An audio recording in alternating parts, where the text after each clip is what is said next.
bienvenidos a nuestras actividades de la semana número 7 y 8 del cuarto periodo. Ya esto es finalización, entonces me imagino que están súper contentos. Vamos a iniciar. Antes recuerden nuestras dos frases de inglés. Para la semana número 7 vamos a tener teacher, wait. Teacher, wait, que significa profesora, espera. Profesora, espera. Teacher, wait. Esa va a ser nuestra frase de la semana número 7. Para la semana número 8 tendremos teacher, class is over. Teacher, class is over. ¿Qué significa profesora? La clase ha terminado. Esa va a ser de nuestra semana 8. Entonces vamos a colocarlas muy en práctica. Vamos a repasarlas siempre. Y ahora sí vamos a iniciar. Vamos a hablar sobre un tema muy importante e interesante para ustedes, y es acerca de los derechos. Los derechos de ustedes, los niños. Para iniciar, te voy a invitar para que busques tu cuaderno.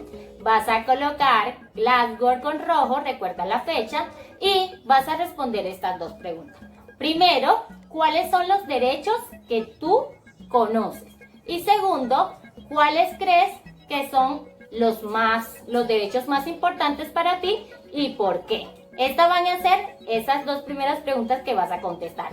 Por nuestras clases en jueves las vamos a socializar. Mientras tú realizas eso, ahora sí vamos a hablar acerca de los derechos de los niños. Muchas veces, y seguramente has escuchado hablar sobre todos esos derechos que los niños tienen, pero hay que resaltar mucho, y es que garantizar esos derechos fue un proceso de desarrollo muy largo que se dio. ¿Por qué? Primero, porque fue necesario que pasara mucho tiempo de la vida humana para que esa etapa de la niñez se consolidara como algo esencial y algo especial para los niños. Por ejemplo, hace 200 años los niños eran considerados como adultos pequeños. ¿En qué consistía? En que a partir de los 7 años ellos debían de ir a trabajar. No existían escuelas, no existían jardines infantiles, no existía nada de eso, sino que ellos debían a partir de los 7 años empezar a trabajar. Y casi no se practicaban los juegos, no existía esa abundancia de algunas actividades recreativas como actualmente hoy existen en nuestro país. Entonces mira que pasaron muchos años para que la humanidad tuviera en cuenta la niñez y valorara ese proceso esencial, de que era un proceso, una etapa, la cual era totalmente diferente a la de los adultos. Infortunadamente, existen algunos casos en los cuales los padres de algunos niños los colocan a trabajar y a convivir en situaciones vulnerables. Pero para eso es que existen estos derechos, y ellos tienen deber de cumplir. Todas las personas adultas tienen ese deber de cumplir con los derechos de los niños. Pero ¿cómo se veía ese proceso de los derechos en todo el mundo?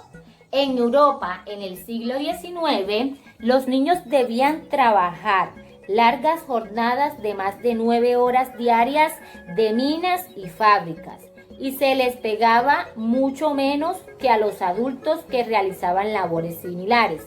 Además, muchos perdían la vida allí por las condiciones inhumanas. Fue tan marcado el maltrato al que los sometieron, que en muchas ocasiones también tuvieron que ir obligados a la guerra. Todo esto permitió inicialmente que en Francia se diera, o esas personas reflexionaran acerca del bienestar y las necesidades de los niños.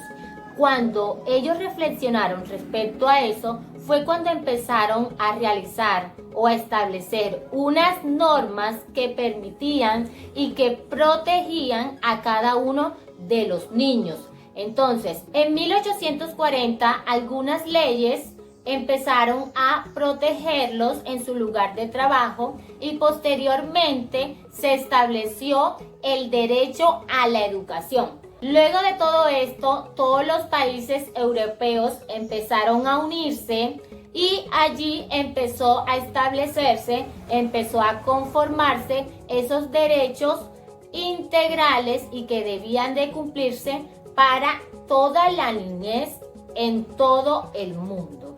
La ONU, que es la Organización de las Naciones Unidas, hizo algo que se llamó o que lo denominaron Ginebra para el Mundo. ¿Qué hizo? Estableció un día especial para la niñez. Eso fue lo que hizo la ONU, establecer un día. Posteriormente de eso, el día 16 de septiembre de 1924, aprobaron la Declaración de Derechos de los Niños y que actualmente conocemos como los Derechos de Ginebra. Este fue el primer tratado que inicialmente se le dio la responsabilidad a los adultos, a los padres de familia.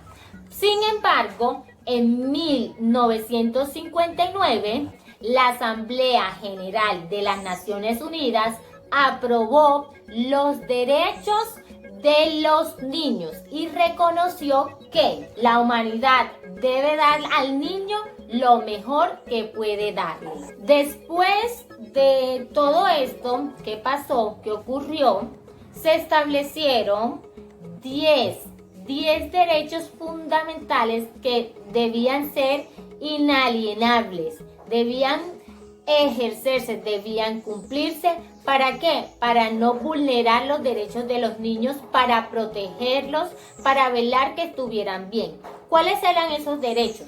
El primero de ellos era que disfrutarán de todos los derechos sin ningún tipo de discriminación. Segundo, gozarán de todas las oportunidades y servicios para que puedan desarrollar física, mental, moral y espiritualmente. Es decir, se les garantizará la seguridad social. Tercero, tendrán un nombre y una nacionalidad. Cuarto, disfrutarán de alimentación, vivienda, recreo y servicios médicos adecuados. Quinto, recibirán cuidados especiales en caso de tener algún impedimento físico, mental o social. Sexto, deberán crecer al amparo de su familia y gozarán de amor que ésta les brinda. Séptimo, tendrán acceso a la educación.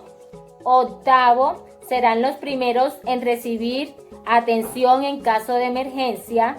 Quinto, gozarán del buen trato.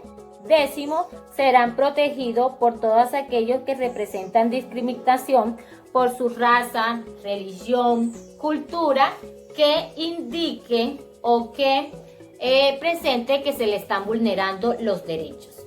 Algo muy importante es que todos debemos estar unidos para la protección de esos derechos.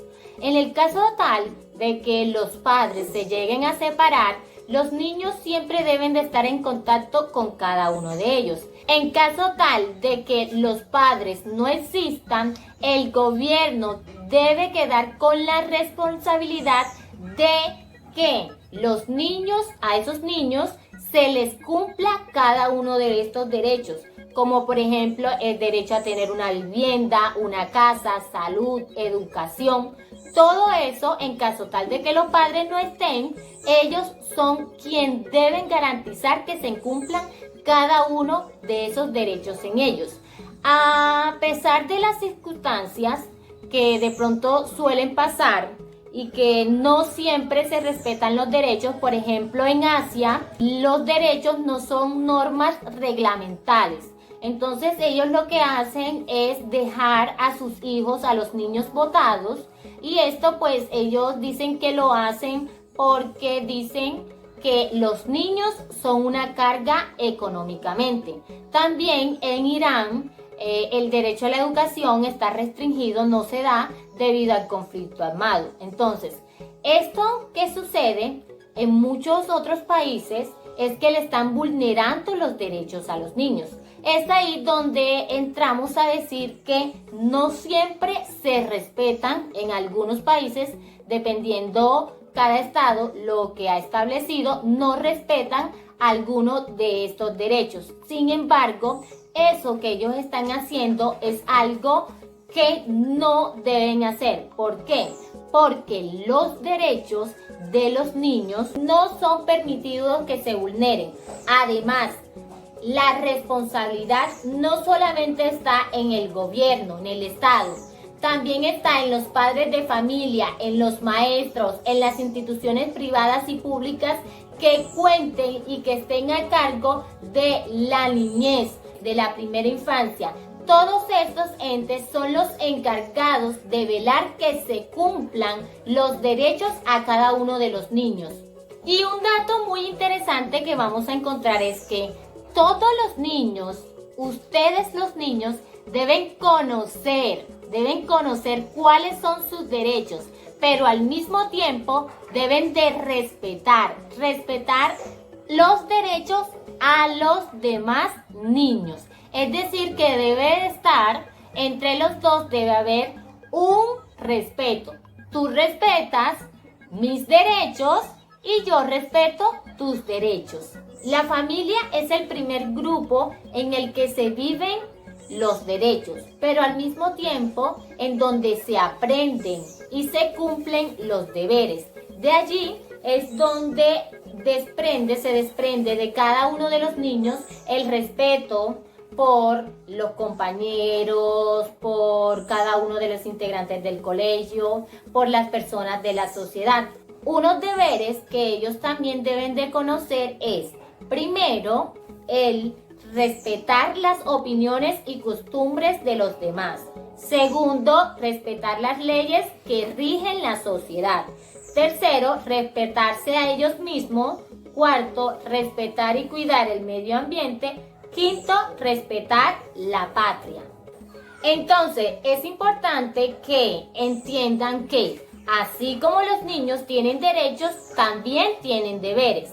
Es decir, por ejemplo, si tú no quieres ser discriminado, ¿cierto? Porque ese es un derecho que tú tienes a no ser discriminado. Entonces, para tú no ser discriminado, lo que te corresponde es respetar las diferentes culturas, las diferentes tradiciones. Otro ejemplo que podemos encontrar es si tú quieres opinar y quieres participar al momento de realizar o de tener la toma de decisiones, también es tu deber escuchar las demás opiniones. Entonces, es importante que cuando tú sepas esos derechos, los puedas utilizar para que se te garanticen tus derechos. Pero al mismo tiempo, hay que tener en cuenta que tienes unos deberes y que esos deberes también debes cumplirlo. Tú cumples para que también se te cumpla. Es decir, que para cada derecho existe un deber que se debe cumplir. Para cada derecho existe un deber que se debe cumplir. Eso es muy importante que lo conozcamos. Ahora, para finalizar, vas a tener por Educa, vamos a tener un taller, el cual vamos a realizar en nuestras clases en Webex. Les quiero mucho. Bye bye.